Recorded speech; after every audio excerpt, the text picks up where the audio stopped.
Welcome, welcome, welcome. Here we are. It's 8 o'clock. You know what that means. It's time to talk. Before we get there, I just want to take a quick moment to thank you, the viewers, and also thank my sponsors, Knowledge and Nonsense. And I still want to give a shout out to Calzura. Treat your feet. Treat your feet. Today, I want to touch on something that I know that it's one of those subjects that it plagues everybody. Quality over quantity in sterile processing. How do you achieve your goals and your productivity and you get to the end of your work shift and you feel like, did I do enough, or are they going to call me in the office because I didn't do enough trades, and what did I do today? And you look at your printout and you're like, okay, I didn't hit this number, I didn't do that. Well, today I want to peel back the curtain a little bit just to let you know what us as managers, us as directors, what we're looking for, what we're expecting, just to say it's okay. There are certain things in place that dictate what that looks like. We put expectations in place to say this is how this is done, the standards of work, all of these things play a part in why, the how, what we're doing. So, quality. What are we looking for? One, we want you to, yes, you're testing your instruments.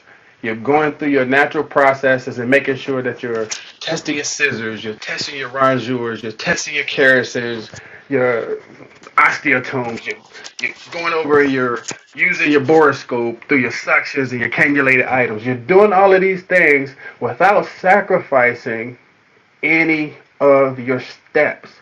You're actually going through your processes. Does it take that extra steps? Yes. However, it is the best practice. And that's what we want to talk about. That's what we want to talk about a little bit. We want to just make sure that you understand that we are definitely not asking more or less you to do something that we haven't done ourselves, and we know that these are proven techniques.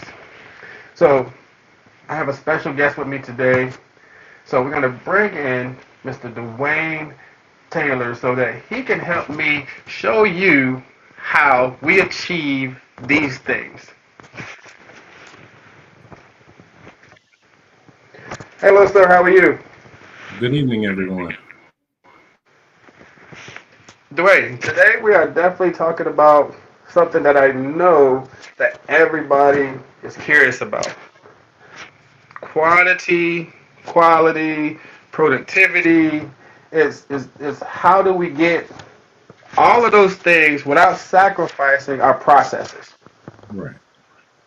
So when you're as a manager, director, and you're asking your staff, say, hey, okay, today we're gonna, go in here and you're on assembly, you're in decon, you're over here doing case cards, and you're doing all of these things, and we're like, okay, when you assign a staff to a certain area, what is your expectation for? Let's just break it down like that. What is your expectation for those areas? So, I mean, what are you asking, or are you just speaking in general? Okay, so let's start with decon. So that's because I know people say, well, the people in decon they scan a lot, so their numbers look a little bit more distorted than mine because they scan every trade that comes through decon. Hmm. So when you're looking at, say, like from a quality perspective out of decon, Hmm. what is the expectation from a decon person? Just saying they do scan every tray, but how do you measure the quality of the trays out of decon? So, this is I don't want to say a touchy topic because, what I found throughout my career is, although the work is the same, pretty much, from facility to facility, the work is not the same. And what I mean by that, there's complexities built in based on, workload, case mix, the type of work actually, being performed. Some decon staff, they have to process patient care equipment. Others, they do scopes as well. So it really depends on the case mix, the type of work that's actually I guess, being undertaken in decon. So, just in general, what do I expect is basic compliance to processes. So, if I can just kind of step back just a second, just to uh, bring up something that I try to make sure is on the table before we start setting any kind of metrics or expectations. Most SPDs that I've been in, of course, I hear from the staff, we're understaffed, we have to rush, get things done. And what I found is, yes, that's true, because oftentimes the fact that SPD supports the entire facility or organization tends to be overlooked. Right. Oftentimes, we tend to fall under another department such as Periop, and our staffing budget is set based on, case volumes and, OR hours and things like that, without taking into account all of the other work we do to support all the other clinics and units and ICUs and so forth. So, therefore, without that work being factored into the numbers, the budgeted, FTEs that we get in SPD is always less than what we need. So then to get the work done, people feel pressured and stressed, under these time, constraints and so forth, to perform and get things pushed through. So when I come into an organization, I have one of those come to Jesus meetings with my C-suite leaders and so forth. Right. Really get them to I try to understand what their expectations are of the SPD department. I look at the budgeted FTEs, how they determine the budgeted amount, and we look at the actual real workload and the support that SPD provides for the organization. And oftentimes it's an eye opener for the C-suite and for the people who actually create these budgets for SPD. And so, I call that right size staffing. And once we start right size staffing, then we can start looking at setting metrics and performance expectations. So my question then, so you touched on something important there. So when they're asking for productivity, Mm-hmm. and for us leaders, we know that, like you said, they're basing that off of surgical minutes, patient stay, patient discharges, and they're basing your FTEs off of that. So if that is how you get your FTEs, and then you go in there and say, well, wait, we're doing XYZ number of trays, and we need more people, Mm-hmm. and then you're in that come to Jesus moment, as you said. How does that? How do you? How do they respond to that moment to say, well, you've been getting it done. So Do you then need more people if you've been getting it done? I bring up the quality, the feedback that SPD tends to, receive routinely on performance. So yes, we've been getting it done, but uh, let's look at the quality. So yeah, we can get it done fast, but you know, again, what is the quality looking like? Are we sending up instruments that are not sharp? Are we sending up instruments that have not been properly inspected? And so forth. So you bring in the quality aspects and so forth. And again, and data is what drives these conversations. If you don't have the data, then again, you're really not prepared to have these conversations with C-suite personnel. Data drives these conversations. And when you can demonstrate that, yes, you're getting it done, but what's suffering is the quality.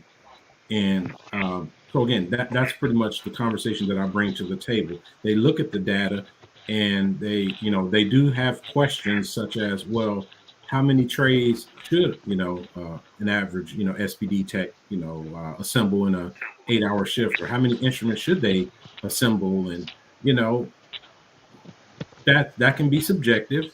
So it really takes you knowing your staff, knowing the workload, and kind of looking at the data that you all put out, and having some type of average, or some type of number or figure that you can kind of bring to the equation.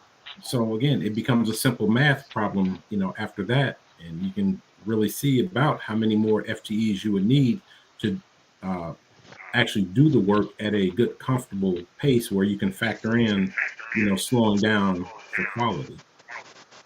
And you speak about the data in that. How is that being tracked from the OR if they have errors, or if you send a tray to a different unit, or or something that you process for somebody else and they have an error? Do you have sheets that go out that they send you back, or is it just a simple communication from that unit or from the OR to you through email, or how Mhm. do you track that data?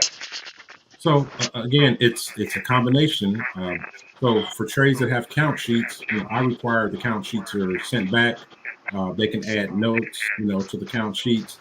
I have a SPD email set up, SPD quality, where they can just go in and put quality feedback into the email, and it's a template. It asks for the tray name, the name of the technician, and what the quality issue was, so forth and so on. So, and then I compile all this data into a spreadsheet, and I use the data when I'm rounding with staff to coach, uh, to determine whether or not discipline is warranted. Because I break the errors down into three categories: inadvertent, intentional, and incompetence. And each error or each category has a different response.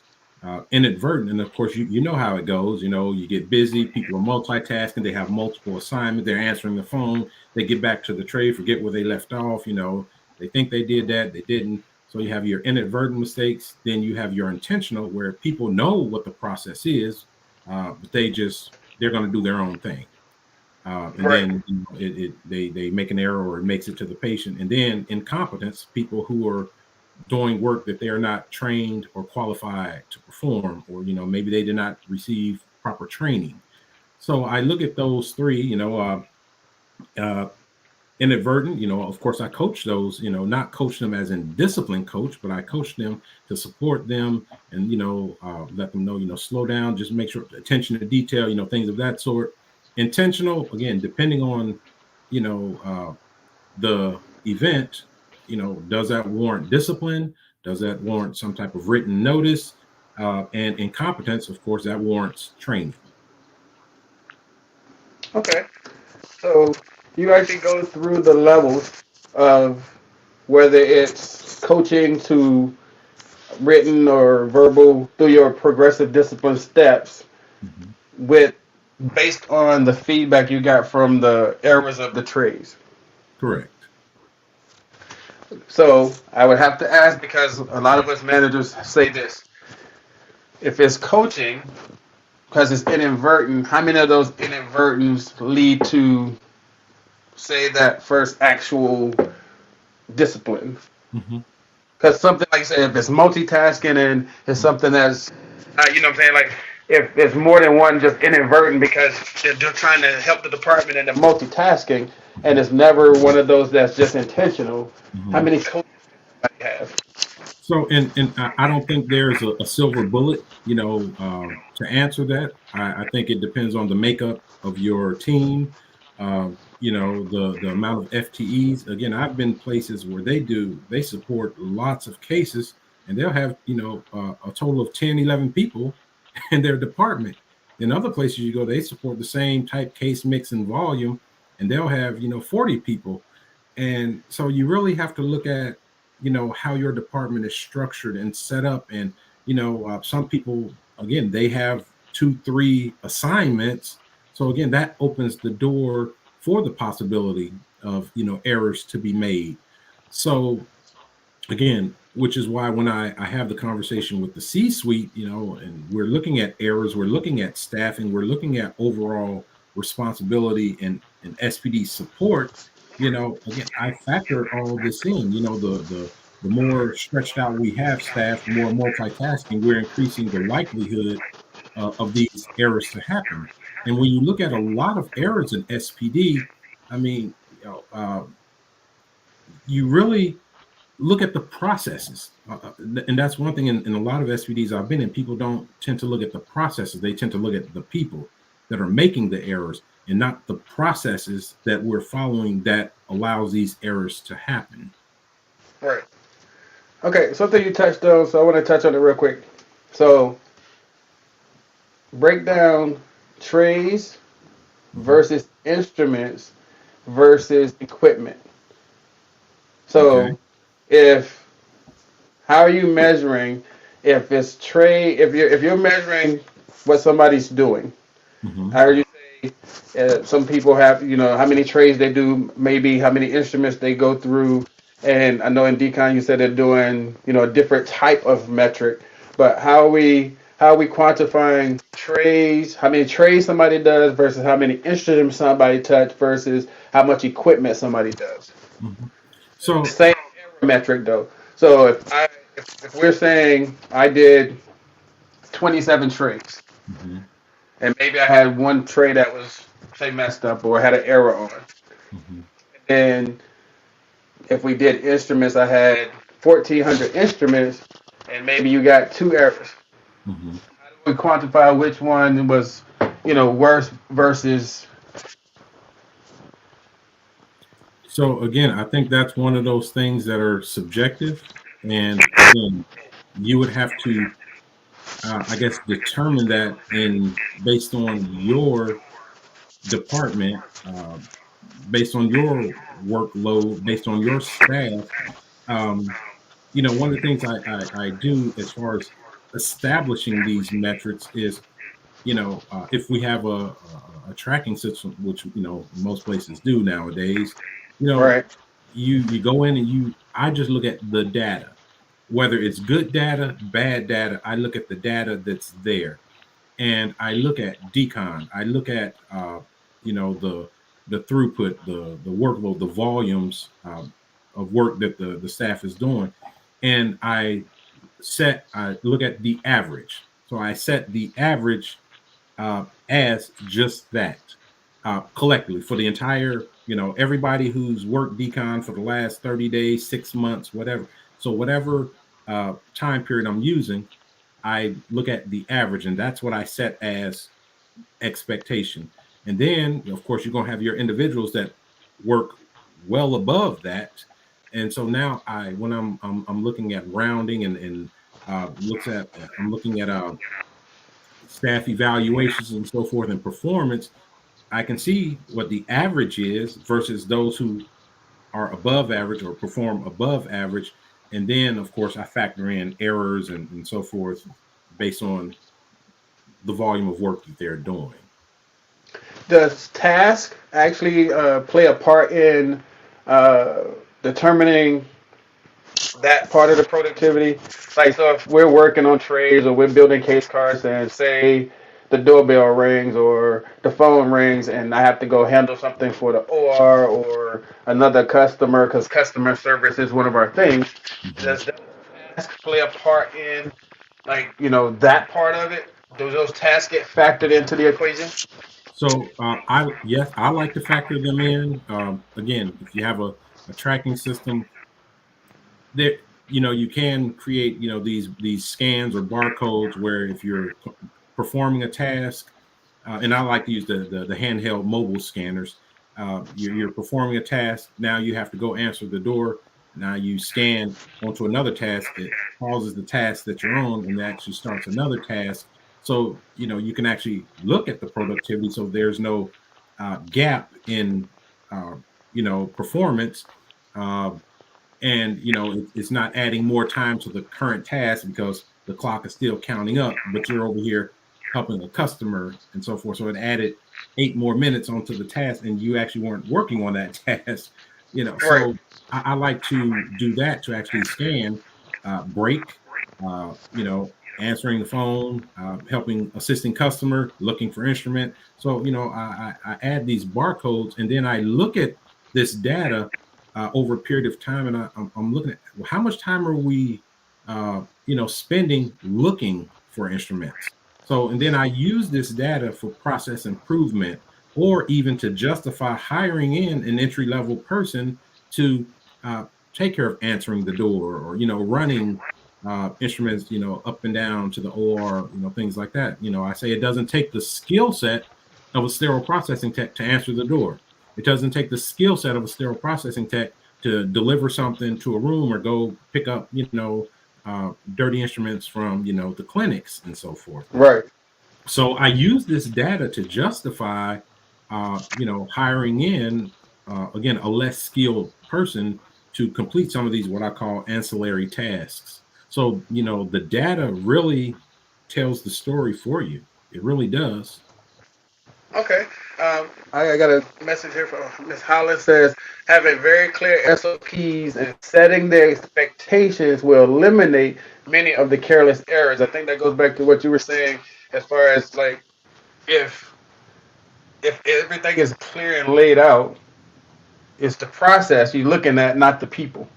If you Correct. have the process defined, Hmm. then you can go back to, all right, did we do step A, B, C, D, instead of looking at the person like Right. was the process followed Right. correctly? So in not just having the SOPs and in place, I do what I call having the infrastructure in place, the infrastructure to support the department, to support quality, to support productivity, and so forth. And what I mean by that is uh, having defined training. So when someone walks through the door, having a defined training program, having standard work instructions and job aids, and having training for your preceptors, having progress reports, performed weekly, having audits done for new hires as they're learning and training. So again, having these job aids and training tools in place, it doesn't matter who the preceptor is.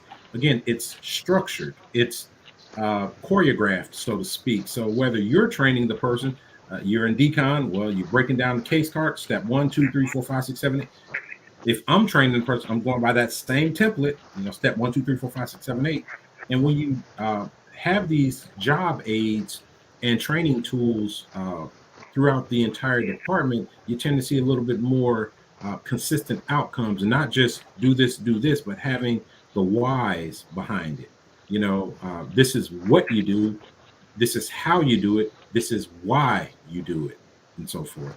I've seen a lot more success and consistency on the back end of training than just having one of your seasoned staff to train. You have various outcomes depending on a person's personality, training style, knowledge. So not just having an SOP, but having the infrastructure in place to support a good quality program. I say, does that actually make a difference as far as if the person training can affect the quality of, say, your not your department, but the person training somebody can throw the quality in that much of a disarray if they're not training correctly? Oh yeah, definitely. Again, I've been doing this 34 years, and when I am auditing staff, and I begin to question them as to uh, you know why they didn't use a brush. I'm seeing them in decon just using a syringe to flush, and oh well, I was trained to, and I said, well, you actually need to use a brush. The brush needs to touch, all sides of the lumen, and and I take the time and explain things to them, the proper techniques and protocols, and well, yeah, I didn't know that. And I've been doing this job 3 years and no one ever told me that. I just see this or I hear this consistently from place to place to place. And then you have other people that, I mean, they are old school. Oh, they gonna they gonna put on their preacher robe. They gonna get on their soapbox and they gonna teach you from A to Z.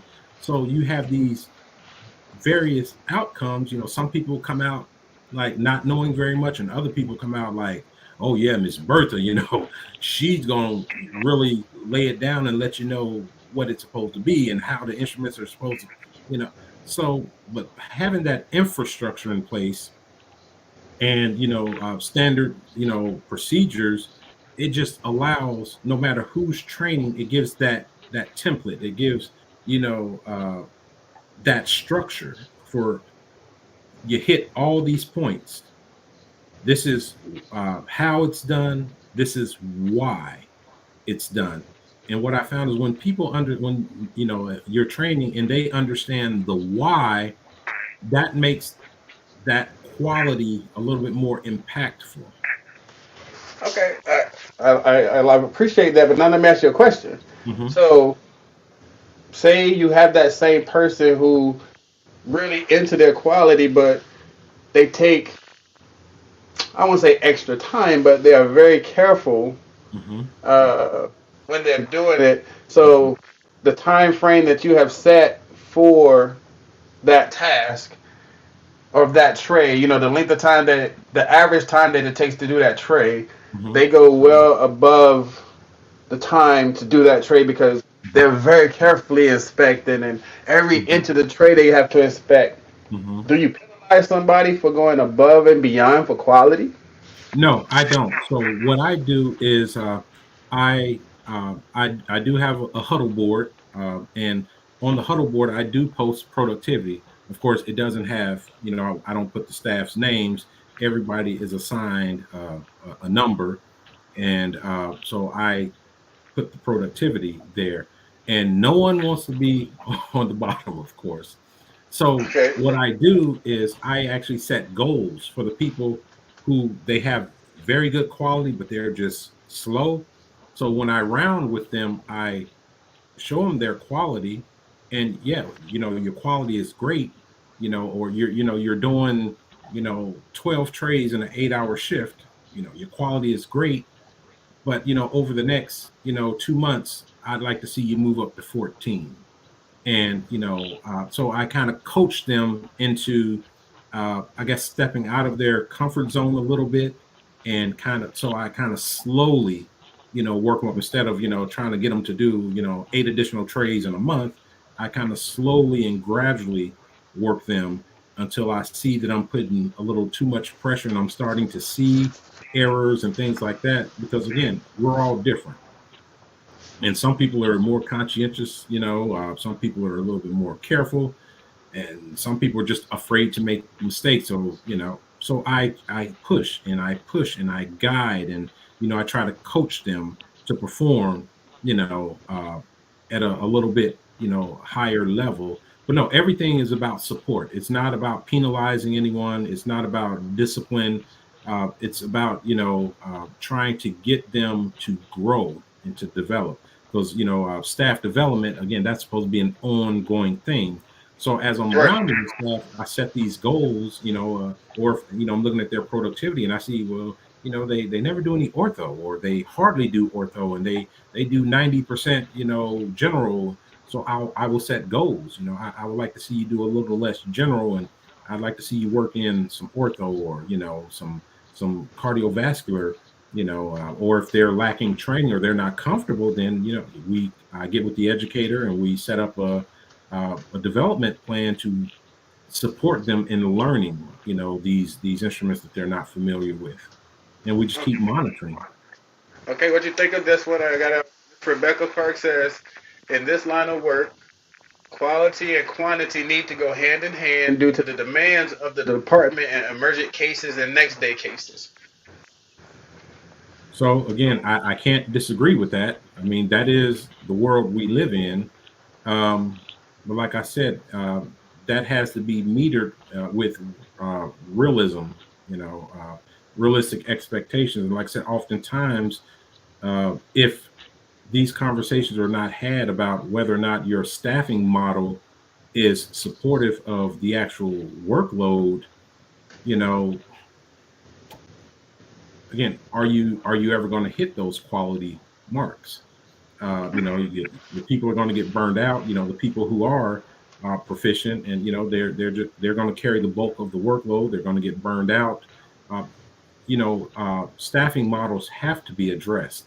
And like I said, it's oftentimes overlooked because, these models are built on surgical volumes and not the actual workload itself. And, you should hear some of the conversations I've had with some of the VPs and C-suite execs when I bring this to them. It's like, no one ever said this to you. That people will say, we need help, we need help, we need help, but no one presents the data to them.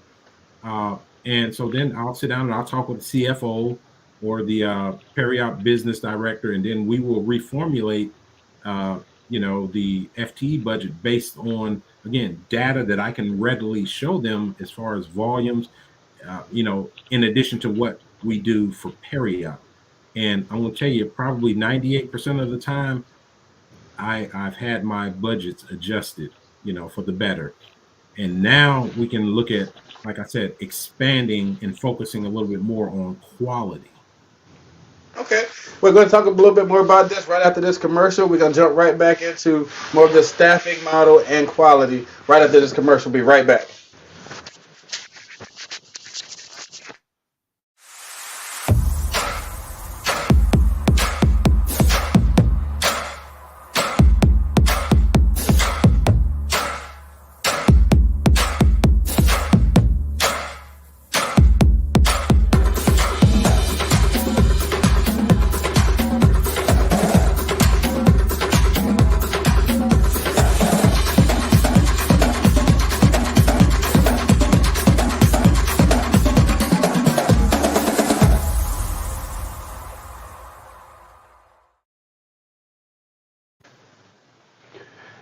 Welcome back. Welcome back. Right before the commercial, we were getting into staffing models, and you said something interesting there. Like, so you're taking that data to the C-suite, and you're having the budget adjusted based on real-time numbers.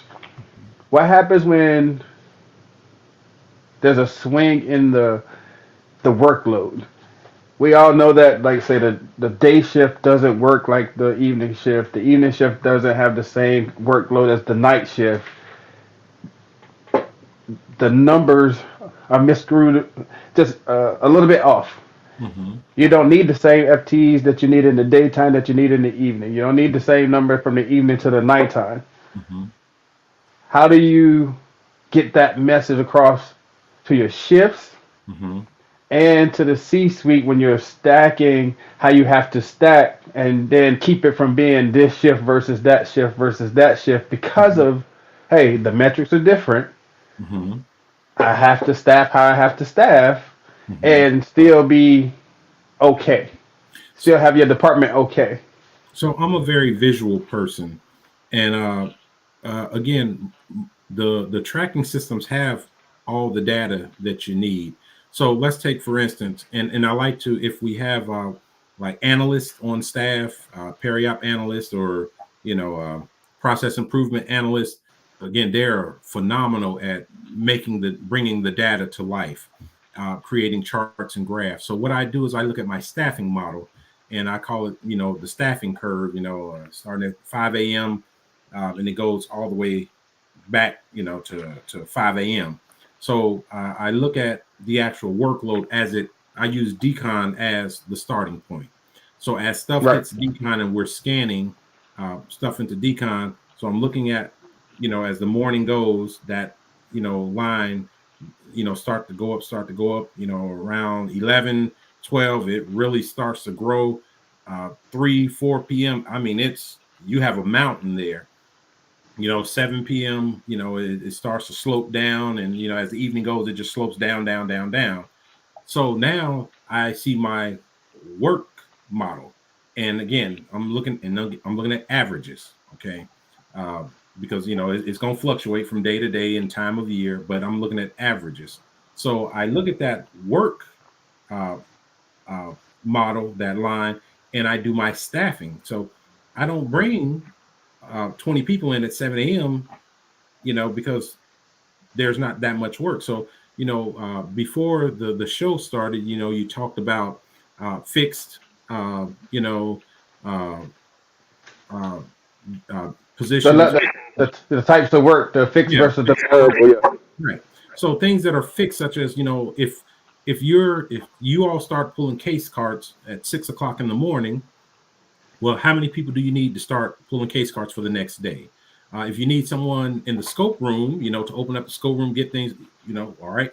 So that's fixed. If you need someone on sterilization, okay, that's fixed. So you look at all your fixed positions and you staff that at 7 a.m.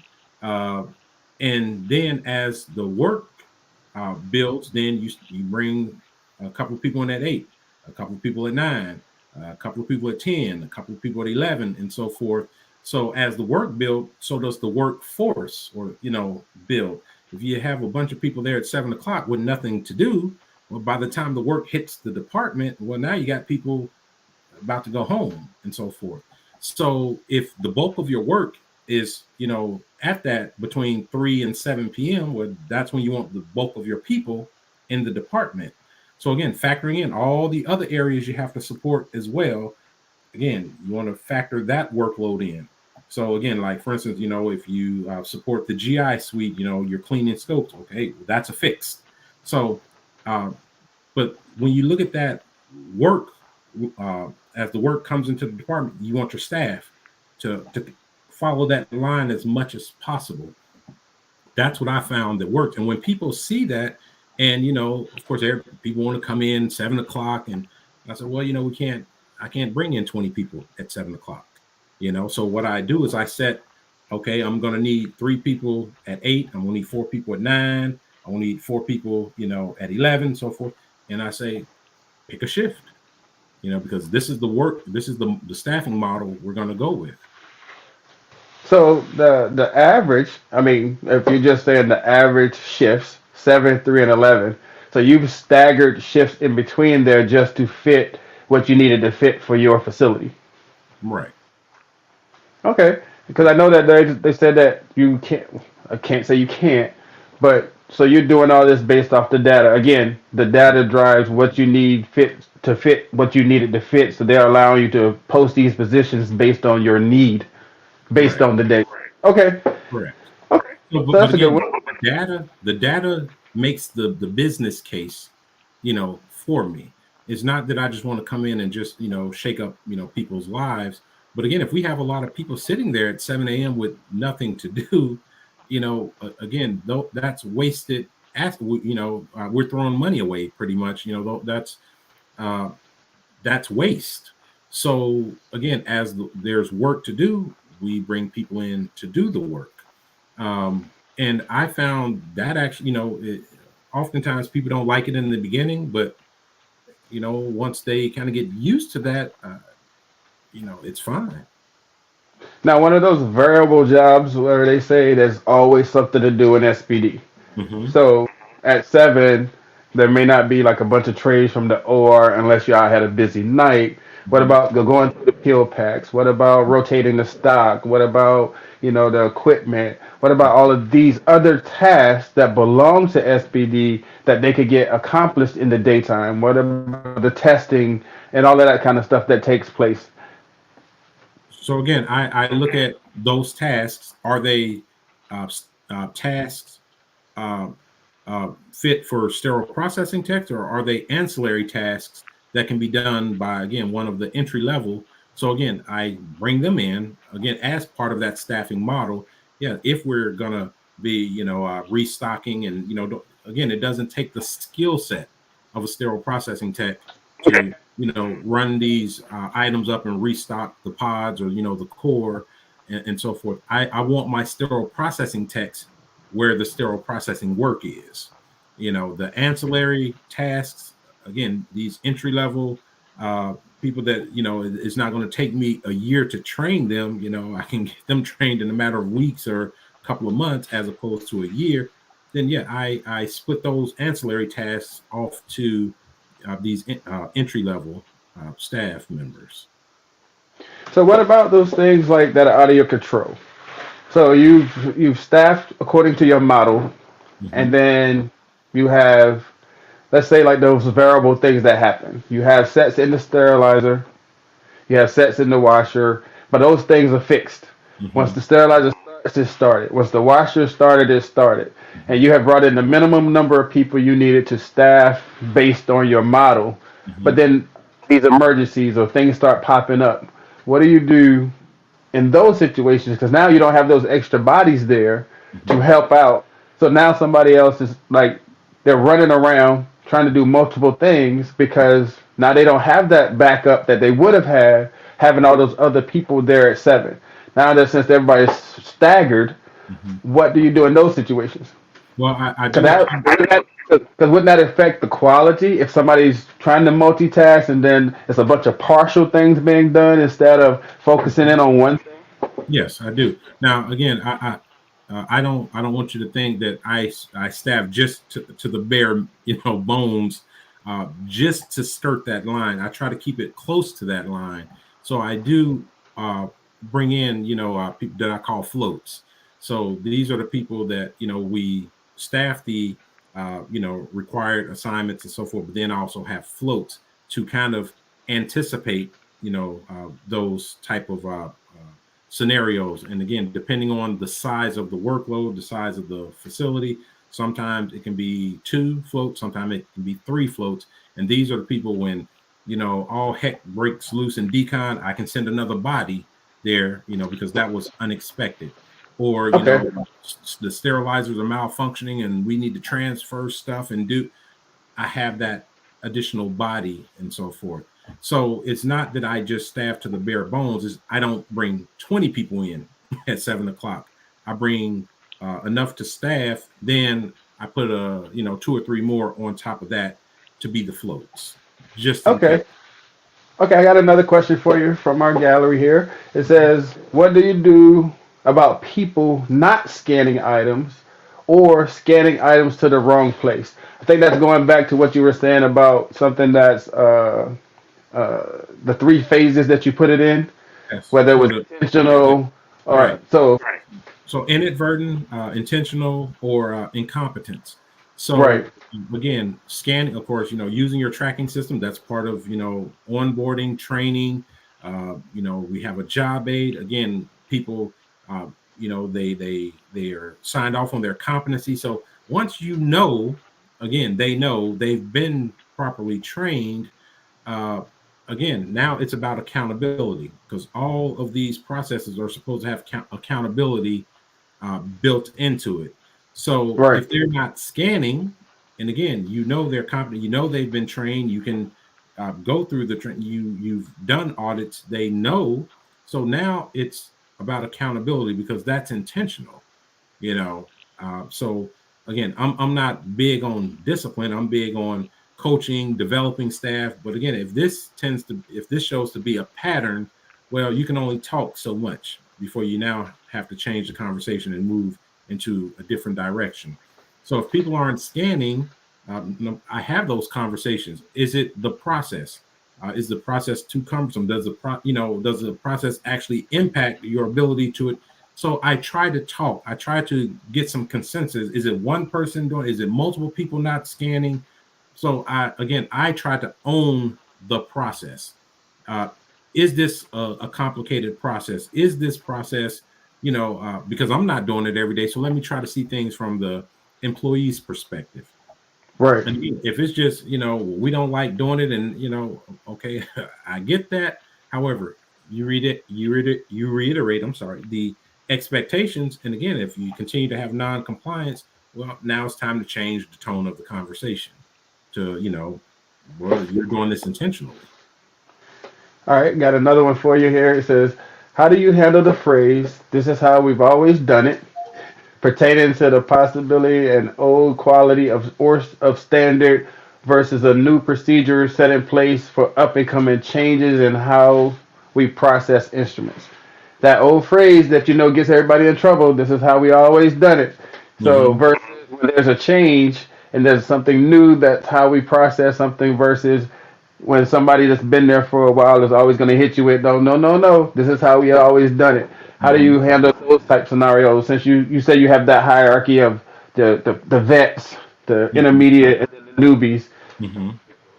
So again, I look at um, I'm one of those. If it's not broke, it doesn't need. I don't need to fix it. So again, if we're changing what we're doing, is it because new technology? Is it because we have not, we've been operating outside of compliance, and now it's about getting them into compliance and so forth? So again, it's based on the actual scenario and so forth. Uh, so when I hear that, oftentimes this is how we've always done it. It's act they're working outside of compliance, or they've developed some bad habits, such as so this is one that I commonly see. Back in the day, we would open the sterilizer, and that big cloud of steam roll out, and we leave the door cracked for 30 minutes, to let the water molecules evaporate and so forth. Then we pull the load out. Well, nowadays we have vacuum pumps and so forth on the sterilizers. You open the door, the load is already dry. But some people are still in that mindset of cracking the door. Your instruments don't start cooling down actually until you take them out of the sterilizer. Right. So they're like, this is how we've always done it. And, people are just taking it out. So again, I go back to the basics to explain the old technology, and how, remember when the steam used to roll out, and we talk about wet loads, and when you open the door and moisture, and I said, but do you see that now? So then I explained to them technology, how the sterilizers work nowadays, where that's no longer required. So instead of just saying just do it, I try to make sure I give them the why. I explain to them how, well, we're adding another 30 minutes onto the instrument's cooling because they can come out, So I Right. explain them. And oftentimes when you explain that, they go, oh, well, I didn't know. I just thought you open the door and the instruments start cooling down, and so I just explain it to them. And oftentimes that's worked for me. Right, you got somebody that, yes, if you have a person who is passionate about their work, they're more likely to explain the whys and the hows. Mhm. And then, I mean, we run into it across the board. A lot of people still have some of that grandfathered stuff, and they won't let it go. They won't let it go, and they keep saying the same phrase. Hey, Mhm. yes, that's how we have always done it, how we've always done it, and it is up to us to, educate, like you said, explain, make sure that we can get them to the new way, just so they can understand that stuff does change. And Mhm. I'm a component like you, though. I will explain it, and we just got to keep on it, keep on it, keep on it, because it will come around that they'll be like, oh, okay. And then you catch it every now and then, they slip, they be like, oh, I forgot. But you just got to keep going back to do that. But they do forget every now and then. So we're gonna go right back. We got one more commercial to run through here. We're gonna go to commercial. When we come back, we're gonna hit a couple more topics. Got some good stuff for Dwayne. Got a couple of challenging things. We're gonna see if he can, get us through this little challenge part at the end here. But one more commercial. We'll be right back with Mr. Dwayne Taylor. Those in the know SIPS Consults. SIPS Consults is hiring. Confident, competent, and consistent. Starting as a consultant and a volunteer, SIPS has grown into a dynamic group of stellar sterile processing professionals, offering excellent benefits, 401k, and consultant in training program. We are hiring certified technicians, leads, supervisors, interim managers, educators, coordinators. Apply at recruiting@sipsconsults.com or dial 1-866-615-7977.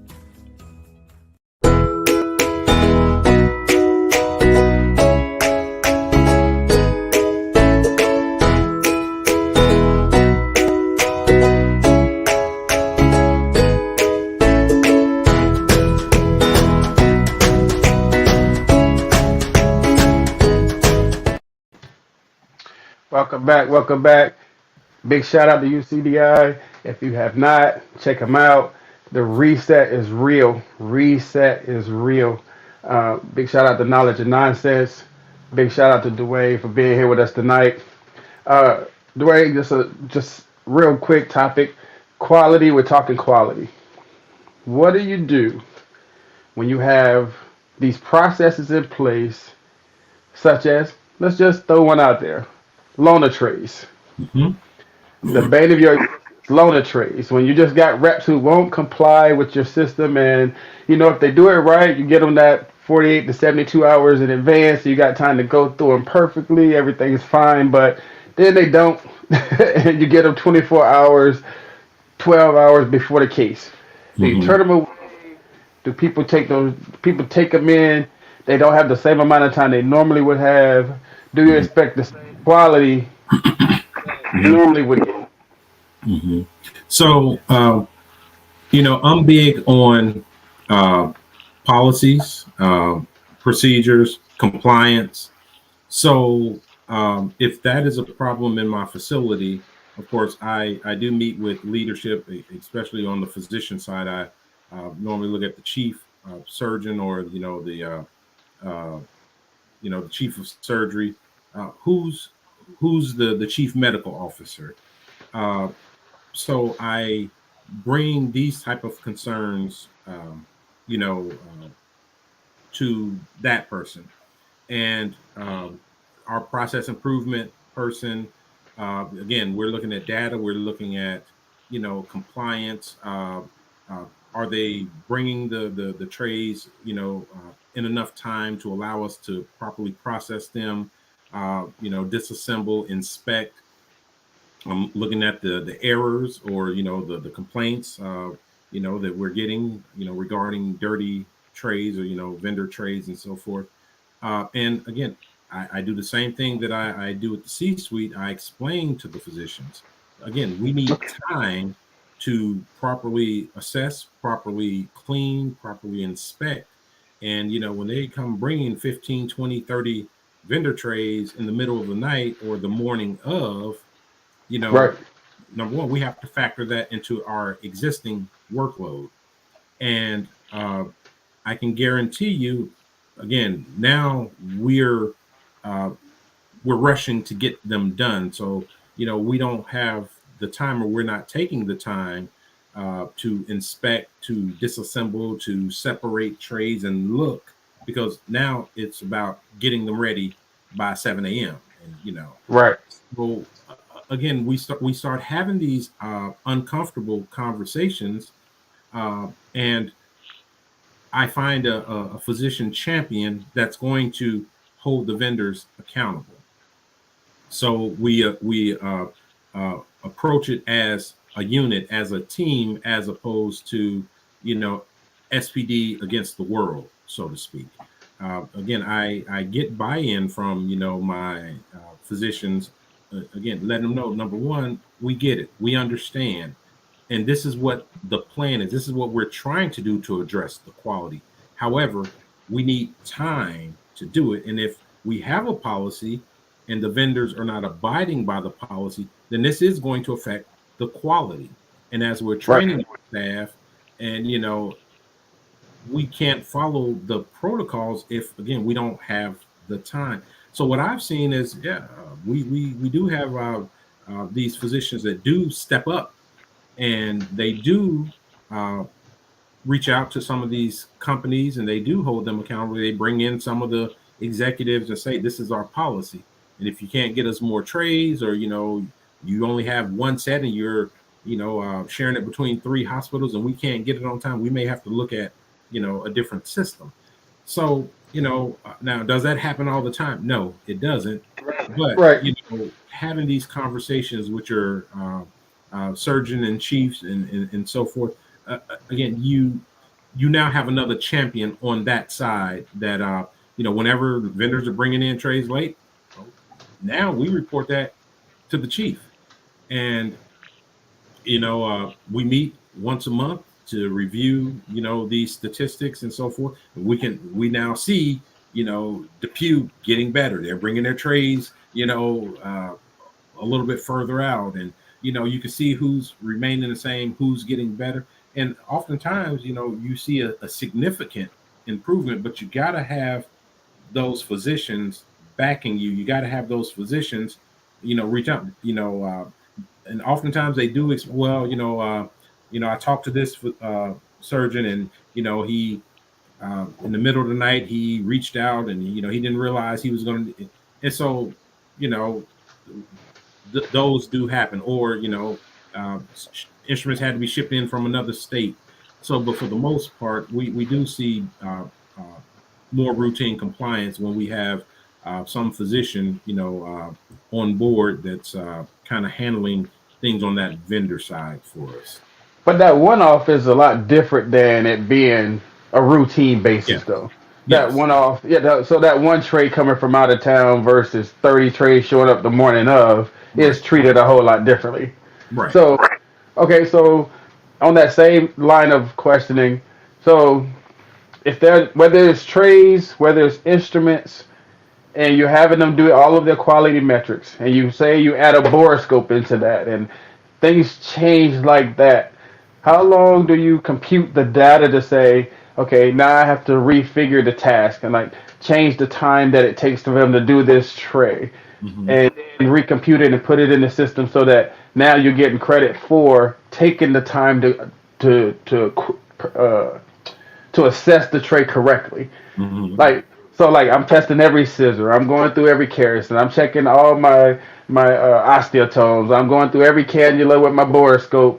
That's time consuming. Yes, it is. So so if I'm doing all of that correctly, and say my metric is 1400 and I don't hit that on a daily basis, Hmm. does that put me on a performance eval? Does that put me behind the eight ball because I'm taking the time to do what I'm supposed to do in my tray? So then maybe that metric is not realistic, or that expectation is not realistic, given all the steps that you're now, putting in place. So again, this is where your data analysts, are very valuable, because again, they know how to take this information and crunch it into, quantitative data. And again, the data tells a story, because you can look at past performance, errors, and so forth, and how we rushed through. We got the trades done, but 17% of our trays had errors, or X amount percentage, or missed, trays had missing instruments. And you can see over time, as you improve the knowledge, the training, the processes, okay, yeah, the quality has gotten better, but now it's taking a little bit longer to do the trays and so forth. So now, what is the data telling us, as far as if we routinely put up 600 trays a day, and now it's taking us, let's just say, an additional 7 minutes per tray on that. Now, what does that factor into the numbers? How many more people in a 24-hour shift do we need on trays? So again, you let the data do the work for you. And then that's what you take to the CFO. That's what you take to the business manager. Yes, if as quality improves, the time that it takes to do the gets a little long. And it's nothing like bringing them down to the department and not just talk to them behind a desk. You bring them into the department and you walk them through. You let them see what it takes, to actually put up a good quality tray, what it takes to clean, to disassemble, to inspect, to use all these tools and technology that they've invested so much money into us having. So now they can see in real time what it takes. And it's not just, hey, throw the stuff in there, throw it in the microwave, ding, it's ready. Right. It actually tells a story, and then they begin to understand the data. Because with quality, it's going to take time. It's going to take using this technology. It's going to take attention to detail and so forth. Whereas before, we were just looking at, is it there? Not, is it clean? Not, inspecting it, not using the magnification lights, not using the bore scopes and things like that. Now, yes, that's adding more time. You don't see the doctors complaining about the scissors being dull, and so because we're testing them, we're sending them to be sharpened, we're replacing them, so forth and so on. You let the data tell the story. And like I said, if you have someone good with that, with data, they make that data come to life.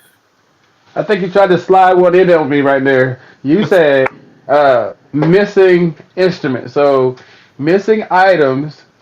I'm just throwing it out there. So missing items fight against your quality because I guess if the missing items there, it's not a complete tray, and if it goes up to the OR, that affects the overall productivity.